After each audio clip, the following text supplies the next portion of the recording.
বিষয়ে আমরা আগের দিনে আপনাদেরকে জানিয়েছিলাম যে যেই বিষয়টা আপনারা উপস্থাপন করেছেন এই বিষয়ে আমাদের নজরে এসেছে এবং আমরা এই বিষয়ে কাজ করছি এবং দুর্নীতি দমন কমিশন এই জাতীয় যে কোনো ধরনের অভিযোগের বিষয়ে অত্যন্ত সচেতন আছে এবং আমরা এই নিয়ে কাজ করছি।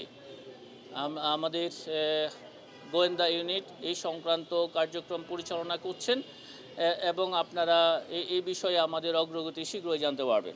অনেক ধন্যবাদ।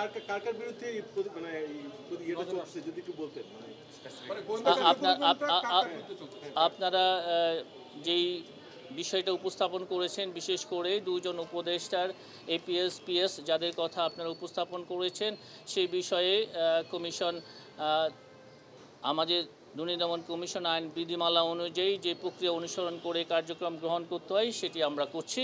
আপনারা এই বিষয়ে আরও তথ্যাদি আমরা আপনাদেরকে যথাসময়ে জানাব। অভিযোগ সংশ্লিষ্ট জনাব কাজীম উদ্দিন আহমেদ, সাবেক সংসদ সদস্য, ময়মনসিংহ 11 কর্তৃক সংসদ সদস্য হিসাবে দায়িত্ব পালনকালে ক্ষমতার অপব্যবহারপূর্বক অসাধু উপায়ে জ্ঞাত আয়ের উৎসের সাথে অসঙ্গতিপূর্ণ 4,07,00,000 টাকারও বেশি মূল্যের সম্পদ দখল এবং তার নামেও 15টি ব্যাংক হিসাবের মাধ্যমে 40,76,00,000 টাকারও বেশি সন্দেহজনক লেনদেন করে উক্ত টাকা জ্ঞাতসারে হস্তান্তর, স্থানান্তর এবং রূপান্তর করার অপরাধ অনুসন্ধানকালে প্রমাণিত হয়েছে।